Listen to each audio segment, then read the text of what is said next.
Good evening, everybody. It's Contario. I'm back again with Christ and comic books.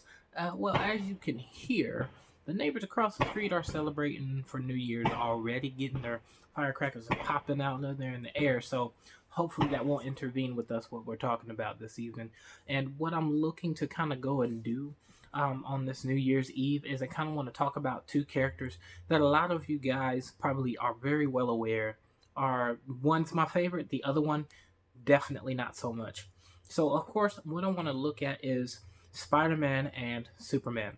To speak on this in all honesty, I want to kind of talk about some of what attracted me to Spider-Man and what's changed, similar to Superman, what I've disliked about him, but what has also changed. And the reason for this is because I've been watching a couple of videos speaking on Superman and the way that the comics have been written lately and what impacts have taken place as far as the character growth. Not necessarily about the power, not necessarily about the dominance, they're just having him beat everybody all the time. It's about what is brought into the story to help develop the actual characters. So those are the things I'm looking to speak to tonight. So of course, start with Spider-Man, the best, my favorite, the greatest. So when it comes to Spider-Man, what really people have found to love about him is when the story was written, you have someone that's brought in as a very unliked person as far as his school system, being bullied all the time, being picked on, however, highly intellectual, but not really going anywhere with it. He ends up getting bitten by a radioactive spider, which gives him certain abilities linked to that of a spider, being able to crawl on several different forms of surfaces, enhanced strength and agility, speed, and ability to react under certain situations at a very fast pace. One of the things that is his strongest capability, one of the two things that gives him a high advantage in battle. One of which being is his spider sense. Depending, I guess you could say to the magnitude of it. So if everything in the vicinity of him is going to be destroyed, he can't react to it to survive. However, Spider-Man can react to anything that's being thrown at him to be able to get out of the way, to dodge, or to get to a safe place. So he's able to react to any danger, hence the spider sense. So he's nearly impossible to get your hands on. They've even illustrated in the likeness of when combating with the Hulk. The Hulk has tried several attempts to actually get his hands on Spider-Man, but Spider-Man ends up dodging most of the time every punch that's being thrown at him. Now you might be asking the question, well, he should never ever get hit in his life then. That is actually incorrect. The thing about the spider sense is Spider-Man experiences the sensation of the spider sense, but it's up to him to react whenever the spider sense is actually being triggered. So he has to make sure that he's focused to be able to react to every instance of what's actually being thrown at him. That's why on a high magnitude level base, he's most likely not going to be able to dodge it, but a majority of the time, he's definitely able to react to what's being thrown at him. But he has to make the conscious decision to react to it. Now, the thing about being able to make the conscious decision to react to it, that leads to his other strong ability, which is his intelligence. He's one of the, and I say this in my personal opinion, as well as with some details that I've seen doing some research. Spider-Man is around like the top 10, top 20 most intelligent characters in all of Marvel Comics. The thing about it is, so the biggest argument that comes up whenever you're talking about Spider-Man is people talk about how, if he's so smart, why isn't he doing what Tony Stark's doing? If he's so intelligent, why isn't he creating more advanced technology? Why isn't he making himself to where he can have a super suit of his own? When you look at Civil War, it was Iron Man that developed the suit that he had for the Iron Spider, being that he had suffered an injury to his knee from having fought against the Green Goblin, if I got my story correct. He was suffering from an injury, so he needed to wear that suit to allow for him to operate at the level he needed to as far as his heroism, and be able to, of course, take it up a notch too. So that's the thing about his intelligence, though. He is capable of demonstrating a high intellectual capabilities, scientific advancement, being able to plan on how to deal with his enemies and the villains that he contends with. One of the big arguments that does come forth about him is they wonder why he was never able to produce the webbing out of his body, at least from the original design, but instead he made web shooters. From one aspect, they said, well, the knowledge came with the powers. He got the knowledge of how to do that because of the spider powers. The other aspect of that is that gave him an opportunity to demonstrate a certain level of his actual intellect, being that he was able to create his own at the successful strength that he was able to devise them, and even more so, when you read up on Spider-Man's web shooters, you do notice that he does create them to apply for several different situations whenever he is in a certain type of battle. If any of you guys remember the old Spider-Man game that came out on the PlayStation back in the old days, that animated game, love the daylights out of that game. But one of the things you could pick up is several different types of cartridges. For instance, when you were fighting the symbiotes, you'd get the heated web shooters, so you could use heated webbing, and that would of course defeat the enemy. Now that's just a minor play on the intellectual capabilities that Spider-Man has, but he demonstrates certain cartridges can do certain different types of things: the web ball, the web net, and certain traps and things like that. Designing them to fade after a certain amount of time so that no one could actually keep track of where he was going or spy on him and things. So they only last for about, I think it was about 3 hours if my memory serves. So he actually, plays onto that to his advantage. One of the things that they did end up doing in the Spider-Man comics actually was that they created a storyline for what was called Superior Spider-Man. To make a long story short, Dr. Octopus ended up taking over the mind of Spider-Man, taking on the role of being the hero of Spider-Man, and to change the way that Peter Parker's life was, he used his intellect to be able to establish a business for him, a small business. He started him his own industry. He was able to basically reset his relationship status because fans were kind of tired of the Peter Parker Mary Jane back and forth that we were constantly seeing. So fans had kind of pushed for there to be a new relationship. So he got into a relationship with another intellectual woman that he had ended up meeting while he was in school. So this kind of built on that. And whenever Spider-Man took back over his body, he now has this advance in his life, this going forward. He's developing finances at a higher level. He's made himself to where he's a bit more secure. But again, the thing about Superior Spider-Man is it speaks to the difference between, one, Dr. Octopus and what it would be like if he was a hero, the way he thinks versus the way that Spider-Man thinks. But even more so, it highlights what sets Spider-Man apart as a genuine, actual hero. So to hit on that, and then we'll shift to Superman. And this will really speak to why I really love Spider-Man. Dr. Octopus would, plan for his opposition prematurely. So he'd already have an established plan for what he would need to do, and he would contend with his opposition. But if his plan fell through, he would just give up. And so the bad guy would basically win out in that situation. And he'd really be struggling with having to play catch up because he would think that the plan he had devised for them was already perfect. So now he's kind of stuck at an impasse of, well, what am I going to do next?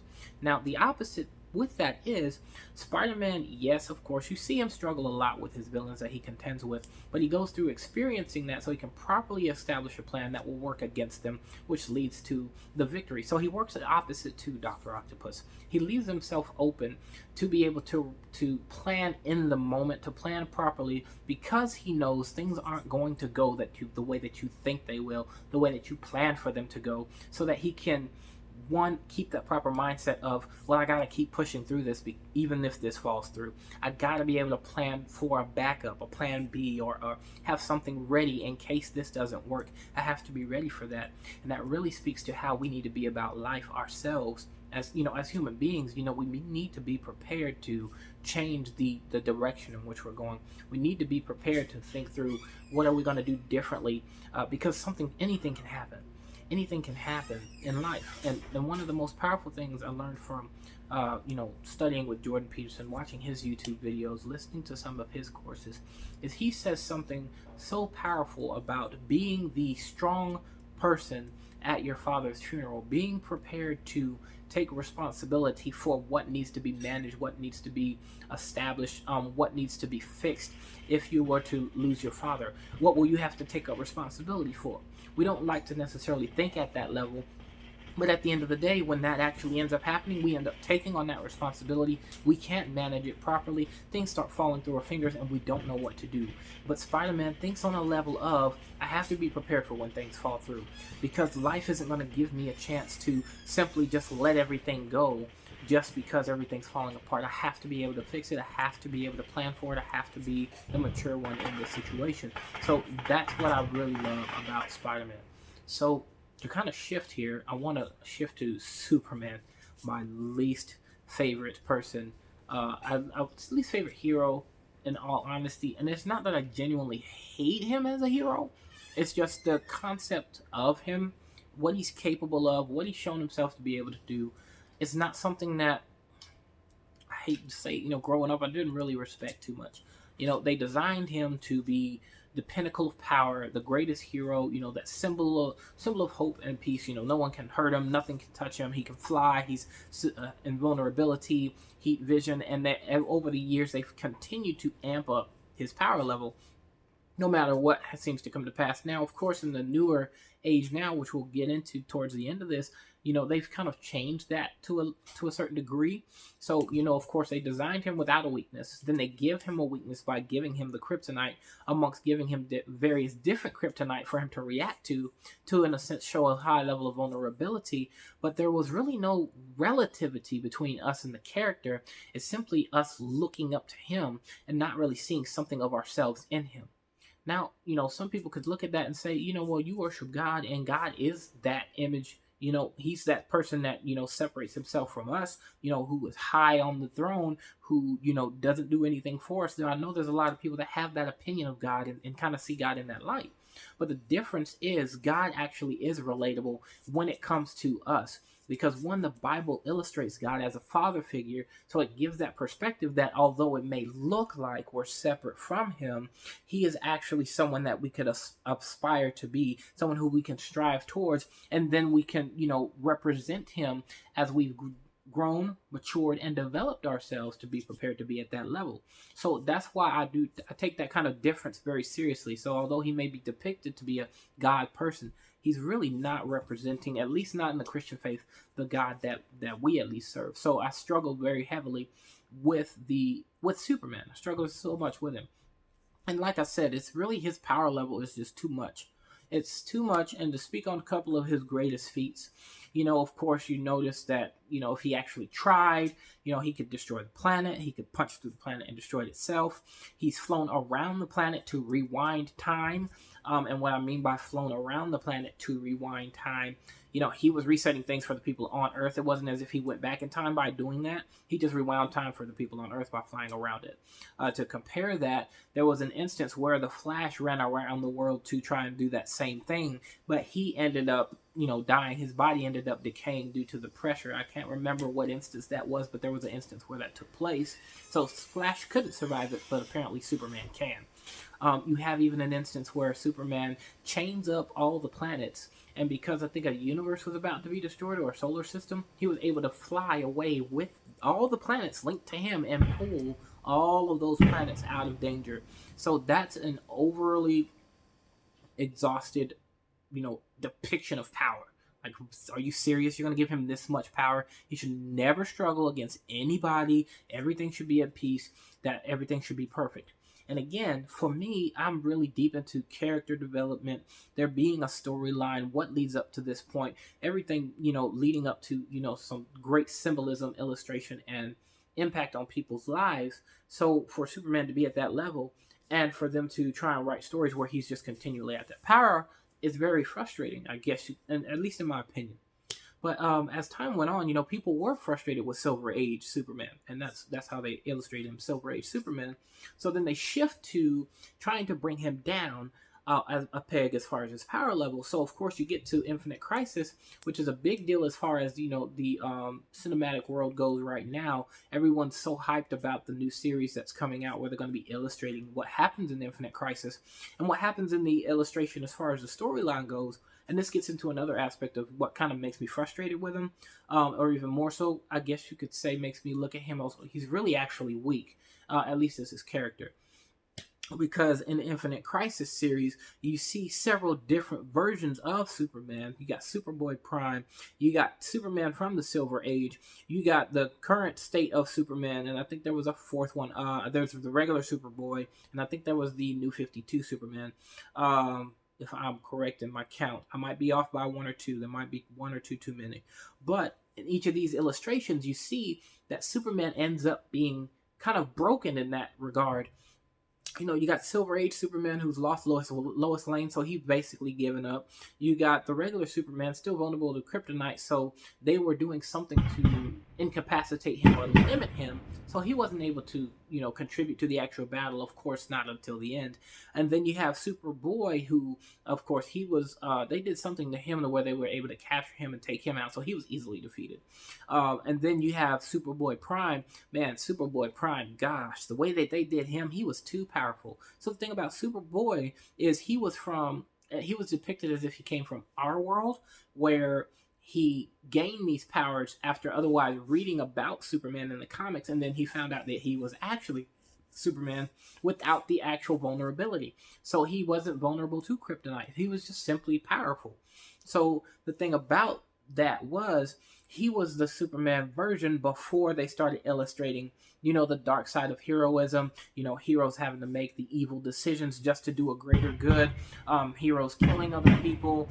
That's when things started to change like that. Superboy Prime had an issue with that, which is why he was fighting on the side of evil, and he was contending with the villains. Contending against the heroes. Even more so because he was in their universe. Whenever he would fight against them, like hit them or actually go all out on them, use a heat vision, he was killing heroes. And then he was blaming the heroes for his corruption. So you see a lot of vulnerability in regard to the character himself of Superman. So it's not only him being vulnerable to kryptonite, you see character vulnerability.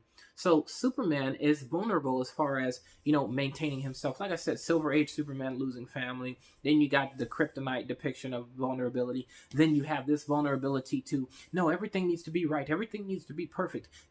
This is your fault that I'm not perfect. So he's going and blaming them for his imperfection, which is sad. Personally, it's really sad. But to kind of press this forward, you get into different storylines like Dark Knight's Metal. Great story in its fullness.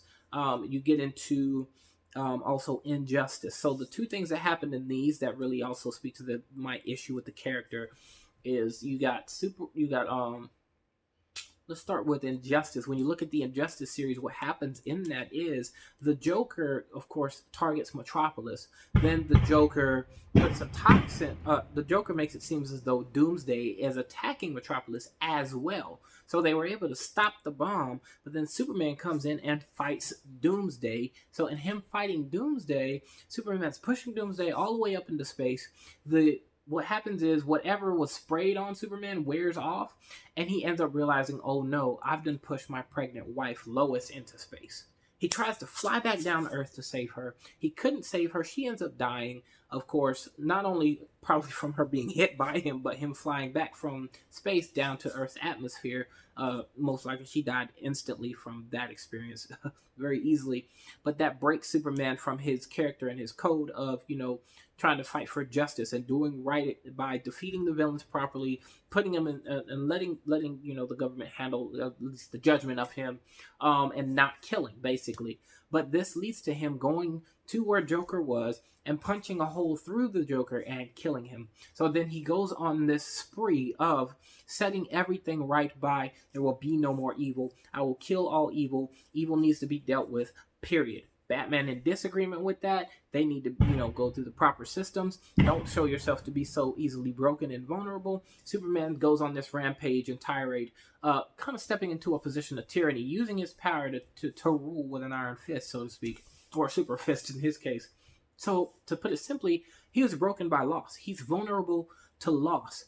Yes, we can understand his vulnerability to loss and relate that to ourselves. We are vulnerable to loss, but Batman demonstrates that there is a difference, in fact, between Batman and Superman, between humans and the alien, because they can't handle losing. They can't handle losing anyone. They can't handle losing anything. It'll break them.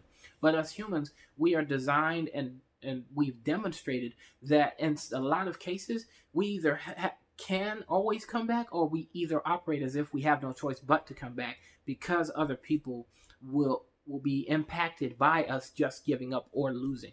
So with Batman demonstrating that opposite to the alien Superman, that's one of those things that speak to the character that makes me drop my head a little bit as far as how he is as a character. Now, you could say that that's just that one instance, but you do see that, like I said, Infinite Crisis, you see that as a character weakness. When you look at the Injustice series, you see that as a character weakness. And even in the Dark Knight's Metal series, you see that as a character weakness, because the Batman Who Laughs, what he does is he antagonizes Superman by going against his family. He makes him go mad, basically, by attacking his family and using him to attack his family, to be honest with you, and him killing Lois and him killing his son Jonathan, and then the Batman Who Laughs killing him. So that really was something that broke Superman in that storyline.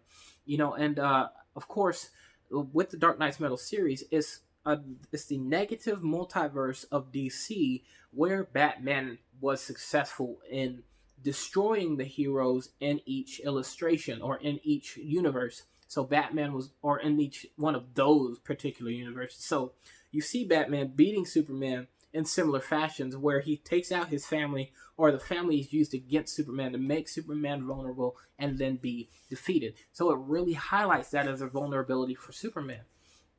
But so I want to get into, I guess you could say, the good part. I know a lot of you are probably like, dude, he's really bagging on Superman. I am. I'm not going to lie to you. I am. But what's changed about Superman is they've really developed the character. One instance, Doomsday Clock. If you'll watch my video on Dr. Manhattan that I posted, it's video number 15, volume number 15, if I'm correct. I'll tag that down in the description down here, as well as a couple of videos from Comics Explained. I'm a high supporter of Comics Explained. He does a great job of explaining comic books to where people like myself are able to understand, even though we don't have access to all the books to be able to just sit and read and speak and read all of those things. I am a working man. I'm trying to take care of a family, and that's also why I do these videos. So, but to go back to where things have changed, when you look at Doomsday Clock, the issue that Dr. Manhattan had was he was concerned that, or he was confused about how things were going to end. Because whenever he saw the future, he would see Superman coming at him, throwing a punch, and things go black. And he didn't know what that would entail. So when we finally get to the end of Doomsday Clock, hate to be a spoiler, I've already tagged it down in volume 15. So if you really want to check it out, go check it out. That's where I recommend you see it. Sorry, it's volume 14. Volume 14 on my channel. Go check it out. I highly recommend it. But when you get to that point of what happens, what you find out is Superman actually defends Dr. Manhattan, who has been doing a lot of mischief, I guess you could say, across the timeline, hindering heroes from becoming heroes, doing things that's causing the death of people that would otherwise become heroes, who would inspire great heroism in the other heroes, and, kind of getting in the way of that. But Superman saves him. And instead of Superman going off on him, yelling at him, threatening him, Superman holds a conversation with him. Superman talks to him about why he did what he did, how he basically encourages him to allow things to happen the way that they're going to happen, so that there can be some character development, basically, as I guess you could say in that instance, because he had to mature through that experience. One of the deep things that Superman experienced throughout the storyline of Doomsday Clock was his dad was saved by Dr. Manhattan when the planet of Krypton was destroyed, so Superman got to have somewhat of a one-on-one with his father, where in having that one-on-one with his father, he saw the difference between the Kryptonians and humanity, because the father was upset with the corruption and cruelty of humanity, almost seeing that as being worse than the evil that he's ever seen on Krypton. But then Superman came to the defense of humanity and what good he has seen of them, being that, of course, as he's demonstrated, he's still willing to defend them. So that was such a deep depiction to have take place, one with the father-son relationship between human versus alien, and then to see Superman, instead of reacting in his power, speaking to what he's witnessed and not acting as if he should be that hand of justice for humanity, thinking that he's doing right by humanity in that way. Another way that they did it was in the, I think it's called Villain of the Year or Year of the Villain. It's a DC series that was written where the Batman Who Laughs has come into the main Marvel universe, is looking to cause some chaos. And one of the things that happens throughout the story, I also highly recommend that, which is I'll post the full story that Comics Explained has done on that, so you guys can see that. Check that out. I highly recommend that one too. That was very well written. That is, again, the Batman Who Laughs is if Batman, with all of his intelligence, was infected with the Joker toxin, and who he would become if he was insane with all of his intelligence, gadgets, and access that he has. What would he become? So you have the Batman Who Laughs. So the Batman Who Laughs sets off to corrupt basically the main Marvel universe. And in his attempt, what you see happen is you have Batman and Superman working together against them. You see Superman kind of struggle between, his moral code and what he sees become of other heroes, what he sees become of dealing with the Batman Who Laughs, the people that he sees corrupted or losing their lives because of this. He gets to see a lot of what takes place with that. And in what he experiences through all of that, he has a moment where he sees all of the heroes that died due to the Batman Who Laughs in the dark multiverse. Even more so, he saw the dead body, like I explained earlier, of Lois Lane and his son, Jonathan Kent. And that has him going a little bit of a rampage where he's going against Supergirl Who Laughs and Shazam Who Laughs. So he starts brawling with both of them, where before they were giving him a hard time. Now that he's upset, he's unleashing otherwise power he would hold back using, and was dominating between the both of them. But while in the midst of dominating against the both of them, he's getting some dialogue from Batman, where Batman is speaking to him and telling him in reference to what Batman's demonstrate he's capable of when it comes to a contingency plan against heroes if they go bad. He was speaking to Superman about how I could plan against you, but at the same time I don't, because I trust you. Because he's demonstrating to him that no matter what happens, you're not alone. You may be different from us. There may be some differences. We may experience some things that would otherwise make us question one another. But at the end of the day, you're someone that I can trust with my life. Outside of you being able to see past my mask, I can trust you with my identity. I can trust you with my life. I can trust you with this world. And that is something that was encouraging, because as that was taking place, you see Superman get rid of the weapon that was going to otherwise be used to the destruction of the main Marvel universe. So you get to see that Superman is capturing that relationship and that relativity between, what will be able to maintain him as the hero that he is, to where he'll never lose himself. So you see a great development of character on Superman's part with the way that those stories were actually written. And so I was so pleased to, see that and hear that. That really has changed my viewpoint on Superman. I think Superman can, has a lot to offer. He has a lot that he's going to be bringing to the table in these next few years. Not only to the comic book realm, but possibly even to the cinematic world, especially if they do it right. Well, thank you guys for sitting in and enjoying this video. I'm hoping to do a lot more videos in the future as New Year comes forward. Year 2020, you guys are going to look and see that everything's coming to full light. I'm going to be putting in a lot of great work to make sure that, one, every day you're getting a video. Two, new things are going to be started. New ideas are going to be brought forth. And even hopefully tomorrow, I'm going to have a guest on here tomorrow. So hopefully, I thank you guys for your support. And please make sure you hit that subscribe. And y'all have a blessed evening. Happy New Year's, everybody.